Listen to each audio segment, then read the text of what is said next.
going to end up with lots of potential options. As you also mentioned the Clint earlier, and I think that's what Falcons is looking at. Oh, the Lance! Oh, okay, taking a page from Rides and then Carl Teasy's book. So Lance had it?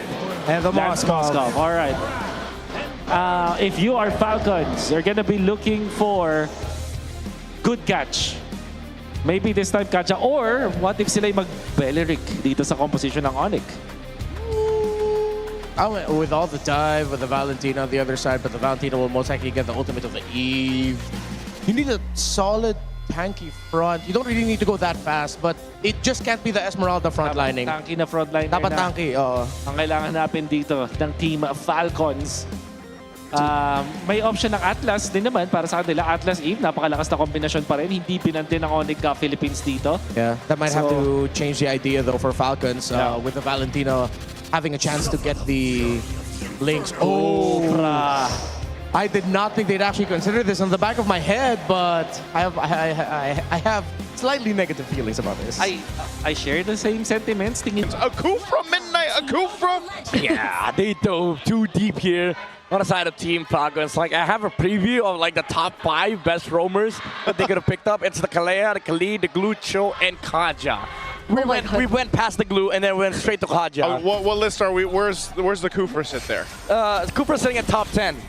Okay. Literally right at the edge. It's really for what? The Lancelot mostly? Yeah. The thing is, even though I do agree with Wolf, like there's a lot of like downsides with picking up this Kufra, but I do think having this tank in the front line with the Esmeralda that opens up the map, you are kind of okay just getting counter-engaged on the roam. And I just love tanks at the front line, you know, because that's the way you got to play it sometimes. Yeah, because you need somebody to open up the map, right? Yeah. Okay. And the Kufra allows for counter-engage against the Paquitos, the Valentinas, even the Moscow. Okay. And honestly, I feel like even with Falcons occasionally waiting for the opposing team to engage, it sometimes just really works in their favor because then they don't really need to force themselves out in order to put up that box, which I feel like we might see more so now in this game because they finally picked up a different mid lane, and that's going to be the Eve. Yeah, so we literally see the box. I just wanted to say they picked something else, but did it sound different to you? Finally, you know, like I honestly agree, like finally we see a box, right? Like we see the Falcons box. Yeah. And hey, but that's also partially because Super Prince has a Valentina, right? Mid lane though. Whoa, bouncing ball stopping Brusco from getting out, but the Revitalize is gonna keep him alive! King Kong instead finds a double! Falcons can't just get a break, man, in the early game. Yeah, so this is the downside of like having a Kufra in this metagame. Like you don't stay in a fight. Yeah. As long as like the likes of the Glues, the Hildas, the Khalids. You literally do like 2 things. Yep. Yeah, you jump on in and you ball. And you ball. That's it. After you ball, you're done. You're done. You know, fighting for this first turtle. Falcons do have control of it. They'll take it, secure, that's fine. King Kong was getting his buff anyway, and he's got 2 kills up ahead. Yeah, they didn't want to engage because, you know, the whole game plan for ONIC is just to scale in the late game. They have a Lancelot and a Moskov. Every single objective fight is going to be hard for ONIC unless they take down the Kufa first. So Team Falcons, you know, Ogwin and Flap around objective fights when they're together, like the tank in the front line with the counter engage with the bouncing balls and also the Titan's Rage, then you're a lot stronger. But if they're split up, ONIC might, you know, find a way to engage. And so what happened in the beginning was just a bonus for ONIC and them just really gaining an advantage they didn't need to work hard for, because Falcons were the ones who started that, I believe. And so you see how ONIC have been rotating, even just occasionally stealing away some camps from Falcons, but not necessarily into a major team fight that could happen. Yeah, Falcons do a pretty decent job though, just finding the gold and XP they needed across the map. So despite giving those 2 kills over earlier on, you know, they're still in a really good position. This will ultimately lead them to being well equipped for that next turtle to go ahead and secure it again. And if they can continue to do that, then they put themselves in a good position to allow Super Marco to get where he needs to be on the Claude for this. And hopefully Kyle set things up too. Okay, that's a no-go. That's Brusco. But this is what you expect from Ogren on this Kufra. He's going to see if he can make plays happen. Yeah. Again, the big ones will happen when he has a flicker. Earlier, he had to burn it defensively, not to go down. Yeah, that's I would say the benefit of having this composition from Team Falcons is that it's so stable. Like you just have an overall game plan, a blueprint of how you want to play this game. You allow the Claw to just scale up.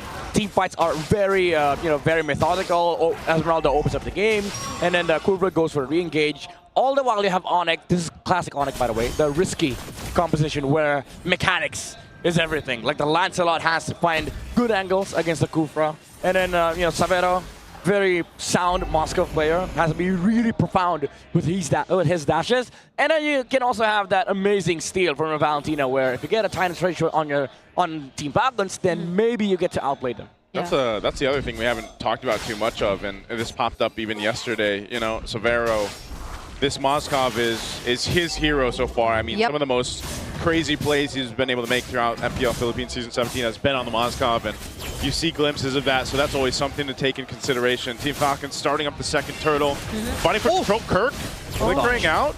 Yeah. They're fighting for the space. Super Prince holding on to his own Kufra ult here. Bruce goes pretty low, pops to revitalize. Yeah, ONIC want to fight this time. Super Prince used the IMU already though, but that was the space they were trying to create, but they still fail to take the objective for themselves. Retry from Kyle on the Suyo, not even hitting the turtle, and that actually has an advantage because your Retry is much bigger compared to the enemy jungler, so Falcons played that chill. Even though it looked like ONIC was going to outplay them, they played it stable. Again, it's just a blueprint gameplay from Team Falcons. Yeah, they continue to do that for now. Around the objectives, this is also just kind of what you expect with this kind of lineup. Like you mentioned earlier, Brigitte, this real-world manipulation with the Eve is great for Haji to kind of play around. So for ONIC, it's more so of how do we approach these team fights in a way of getting the advantage or the upper hand, of being able to pull back if we need to when the RWM is dropped down. And, that's something that can help them secure a team fight. Also, they got to get in position to be able to do that. Now, Lancelot can go ahead and maneuver through those fights and everything else, but that's why potentially this Kufra is such a good pick, the counter pick, to kind of help alleviate some of that pressure that a Lancelot will do, even to an extent the Kirk on the Paquito. Which makes the choice for Super Prince much more interesting, I feel. Because earlier when he picked up the Tyrant's Rage, I think it was just a way to get more space or buy time, but not directly through like creating space. It was just holding down one member. And speaking of holding down one member, Brusco, forced to use the Revitalize, gets to take the Unbreakable and stun Flap, but Flap is still alive! King Kong goes for the chase though. Here's the FOE from Savero, joining in at the perfect moment. Kyle looking to be next, but he gets back to safety. Dude, so Savero doesn't miss these SODs, and another double kill for King Kong. Yeah, this is, again, the advantage of this comp from ONIC, the outplay potential. Even though it looked like Falcons were the ones dictating that tempo of that fight, Brusco held on. He was like, guys, I can sustain, I can regenerate, we can fight. And then the SOD came out from the Golden Boy. Oh my lord, the outplays are actually real. Team Falcons, they're now starting to feel the pressure. Okay, no SOD for Savero this time, but they get a turret even before this objective, which ONIC might have just let go. Yeah, I don't care. It's just Brusco right here. Olwyn doesn't have the Tyrant's Rage either. So that was just about it. A bit of info, but they still split up. Yeah, look at top lane though. They don't care. Again, they're just looking to trade here for ONIC. They're waiting to scale up as well. So from the POV of ONIC, if you want to farm, sure, let's go farm. Because again, we get to the point where we can outplay you with this Moskov from Savero, and we've seen that even up against TLPH. This is not a problem for ONIC. Kirk could be in trouble. Oh, no. Oh. Massive, okay, SOD doesn't laugh at the Tyrant's Rage! Coming in from Ogwin, made sure that Kirk could no longer run. Brusco getting slowed down, but he will still survive. Kyle? Yep, great pickup. Kyle, oh, he's going for Savero, not going to be able to get him. Good pickup by Falcons, RWM. Oh, that's a stolen RWM, but they see Ogwin charging, would not want to risk it. Yeah, that's a good force on the side of Team Falcons. Even though ONIC sort of overcommitted onto forcing that trade with the SOD, I don't think it would have been a good choice anyway. They would have been fine with just split pushing the map, put Moscow on top lane, let the Lancelot farm. And Team Falcons, again, this is the way they want to play this game. They just go play Blueprint. Oh, Brusco didn't let that AOG onto anyone. Wasn't even able to create enough space. Kyle will go in. They take that tier 1 in mid, and Super Marco will find Kirk. Wait, what was the play there? I mean, you got both splits happening on top and bottom. I'm wondering what did he just want to clear out the waves and maintain the turret or what? I don't know, man. Again, they're losing sight on what is important. Just farm King Kong, though. Oh, the dodge! Kyle will be okay. Falling Star Moon from Flap, but the fight ends there. All right, fight ends there. Again, mistake made by ONIC.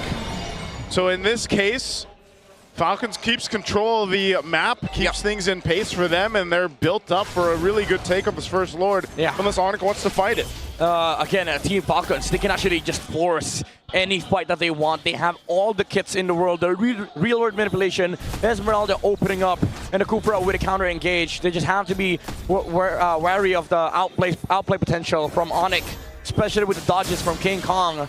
He dodged one Tyrant's Revenge on the Cupra earlier, so should just, you know, be on point. Wait the time against OD though. Okay. It's still gonna be Falcons taking this first Lord. Brusco doesn't look like he'll get out of this. King Kong 2 will get punished. Winter Crown already committed. Brusco somehow finds his way out as Kirk will just try to clear out this mid wave. Severo's he's knocking down turrets though. This is one thing that Falcons have to maintain. Yeah. That's a shield that gets bursted down too with that push that Severo's able to make happen. They want to make sure that they keep tabs on him. Yes, they've got the Lord. They can charge in towards the base here, but someone's going to have to go ahead and deal with this split pushing that's happening. Yeah, I thought Ogwin was going to flicker on to the Moskov earlier. This guy has no Purify, by the way, so ONIC should be careful and should be concerned where the Kufra is coming from, because again, there's a lot of ways for Falcons to just force a fight, engage, and jump on targets that they want to go for. Yeah, Brusco has to really block off these Tyrant Revenge jumps. Oh, they got the box. From Ogwin. Super Marco is massive right now too. 2,000 gold ahead of Severo. He's looking to go guns blazing when these team fights happen. So shield will go down in the mid. Super Marco also picks up the Wind of Nature now. So they're in great fighting form, and this lineup is going to let them kind of force a fight into the base if they want to. Haji using the RWM. King Kong goes in, Phantom Execution, AOG2 only lands on one, and the Unbreakable on Kyle as well. And they hold on to their tier 3 in mid. That's just a few hits away from being taken down though. Yeah, bit of an, I would say, over defense from ONIC. They committed the AOG with the stolen real world manipulation to clear the wave. They didn't punish the Kufra. However, they did force out the flicker on Haji. So maybe they use this time to force Falcons, but the thing is, again, this block from the Esmeralda is kind of annoying. Oh, Thorn Rose gets to dodge that Tyrant's Revenge! Ogwin might get punished here, but Super Marco instead goes in! He gets pushed back just a bit and is forced to BMI out, but the SOD makes it inside the Venom in the play! He finds the kill on Super Marco, and he almost made it out of there alive! There's King Kong. He can go back. AOG gets dodged by Kyle. Kyle is still alive, but Kirk goes in with a knockout strike. But Kyle is in for the outplay! Without Severo, ONIC falls apart in the team fight. Oh, King Kong! Touches it with the Thorn Rose. But it's King Kong all alone. Super Friends will make it though, but they'll probably lose all, or this second base turret down bot. Oh my lord. It was almost an outplay for ONIC. Again, this is the strength of this comp. But Kyle says, no, we can outplay too. That blade surge dodge on the AOG, able to take out Kirk afterwards.